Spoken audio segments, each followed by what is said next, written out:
Friends, आज मैंने बनाया है मटर के पराठे। ये देखने में बहुत ही अच्छे लग रहे हैं। जो स्टफिंग है वो बिल्कुल अच्छी तरीके से अंदर स्प्रेड है और प्लेन पराठे खाते खाते आप बोर हो जाते हैं तो झटपट ये मटर के पराठे बना सकते हैं। इसके लिए बहुत ज़्यादा सब्ज़ी की ज़रूरत नहीं होती है। इसे आप दही या अचार के साथ भी सर्व कर सकते हैं। तो चलिए इसकी रेसिपी को देखते हैं। रेसिपी को देखने से पहले चैनल को ज़रूर सब्सक्राइब कीजिए और नोटिफिकेशन के लिए बेल आइकन पर क्लिक करना ना भूलें। आज हम बनाने जा रहे हैं पीस पराठा। तो सबसे पहले हम आटा लगा लेते हैं। तो मैंने लिया है 1 कप गेहूं का आटा और इसमें हम डालते हैं 1 चम्मच नमक। आटे और नमक को एक बार हम अच्छे से मिक्स कर लेते हैं। अब हमें इसका डो लगाना है तो हम लेते हैं पानी और धीरे धीरे करते हुए हम पानी डालेंगे और बिल्कुल सॉफ्ट और स्मूथ डो लगाकर रेडी कर लेते हैं। तो ये देखिए हमारा आटा बिल्कुल तैयार हो गया है। इसी समय इसमें हम डालते हैं 1 चम्मच तेल और फिर से हम इसे अच्छे से एक बार गूँथ लेते हैं। और ये हमारा आटा बनकर बिल्कुल रेडी हो गया है और अब इसे हम ढक देते हैं और सेट होने के लिए 15 से 20 मिनट तक के लिए हम इसे साइड रख देते हैं। आज हम बनाने जा रहे हैं पीस पराठा। तो मैंने लिया है 1 कप मटर और इसे हमें बॉईल करना है। तो हम इसमें डालेंगे 1/4 कप पानी। बहुत ज़्यादा पानी नहीं डालना है और मटर को ढककर हम 3 से 4 मिनट तक के लिए बॉईल कर लेते हैं। तो फ्रेंड्स 4 मिनट्स हो गया है और आप देख रहे हैं पानी बिल्कुल अब्जॉर्ब हो गया है और ये जो मटर है बिल्कुल सॉफ्ट हो गया है। अगर इसमें एक्सेस मॉइस्चर है तो आप इसे छान लीजिए, लेकिन हमारा जो पानी है वो पूरी तरीके से ड्राई हो गया है और मटर बिल्कुल सॉफ्ट है। तो इसे हम साइड रखते हैं। मटर को साइड रखने के बाद अब इसमें हम डालते हैं थोड़ा सा तेल। 1 चम्मच तेल डालेंगे और तेल को हम थोड़ा गरम होने देते हैं। तेल जब थोड़ा गरम हो जाए तब इसमें हम डालेंगे 1 चम्मच जीरा और जीरा को हम थोड़ा सा भून लेते हैं जब तक कि ये हल्के ब्राउन कलर का ना हो जाए। जीरा को थोड़ा सा भूनने के बाद अब इसमें हम डालते हैं आधा चम्मच अदरक और अदरक को हम कुछ सेकंड के लिए भून लेते हैं। और फिर इसमें हम डालते हैं 2 टेबलस्पून बेसन और बिल्कुल लो फ्लेम पर रखकर हम इसे 1 से 2 मिनट तक के लिए भून लेंगे, जिससे फ्लेवर बहुत ही अच्छा आएगा।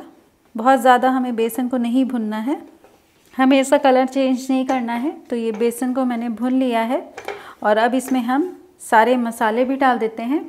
हम इसमें डाल देते हैं कटी हुई हरी मिर्च, ½ टीस्पून लाल मिर्च और एक बार फिर से हम भून लेते हैं। और इसी समय हम फ्लेम को बंद कर देंगे और इसमें हम डालेंगे उबली हुई मटर। हम इसमें डाल देते हैं गरम मसाला आधा चम्मच, हींग डाल देते हैं हम 1/4 टीस्पून, ½ टीस्पून नमक, थोड़ी सी धनिया की पत्ती। सभी को हम अच्छे से मिक्स कर लेते हैं। अब हम लेंगे पोटैटो मैशर और हमें मटर को बिल्कुल अच्छे से मैश करना है, क्योंकि हम इसका पराठा बनाएंगे तो स्टफिंग फटे नहीं। हम पैन को फ्लेम पे से हटा देते हैं और काउंटर टॉप पे रखकर इसे अच्छे से मैश कर लेंगे।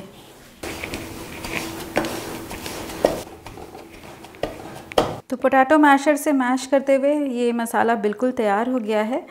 15 मिनट हो गया है और आटा भी पूरी तरीके से सेट हो चुका है। और अब इसे हम एक बार और हाथों से मसल लेते हैं और इसे हम 4 इक्वल पोर्शंस में डिवाइड कर लेंगे। ये 4 पार्ट में डिवाइड करके हम इसे हाथों में रोल करके एक प्लेट में रख देते हैं। तो ये 4 रोल बनाकर रेडी कर लिया और अब चलिए इसे हम बेलना स्टार्ट करते हैं। रोल करने के लिए मैंने लिया है एक बॉल और इसे हम सूखे आटे में रोल करते हैं। फिर इसे हम बेलना स्टार्ट करेंगे और इसके बीच में हम लगाते हैं थोड़ा सा तेल। और अब हम मिक्सचर का थोड़ा सा पोर्शन बीच में रखेंगे और इसे हम चारों ओर से सील कर लेते हैं। और फिर हम थोड़ा सा सूखा आटा लगाएंगे, बिल्कुल हल्के हाथों से बेलेंगे। ज़्यादा प्रेशर लगाने से स्टफिंग बाहर आ सकती है। तो ये 4 पराठे बनाकर रेडी कर लिए हैं और चलिए अब इसे हम सेकना स्टार्ट करते हैं। सेकने के लिए मैंने लिया है नॉनस्टिक पैन और इसमें हम एक एक करके पराठा सेकेंगे। तो पैन को मैंने थोड़ा गरम कर लिया है और इस गरम पैन में हम रखते हैं एक पराठा और इसे हम नीचे की तरफ से 2 मिनट के लिए सिकने देते हैं। नीचे की तरफ से थोड़ा सा सिकने के बाद इसे हम पलट देते हैं और ऊपर से हम लगाते हैं थोड़ा सा ऑयल।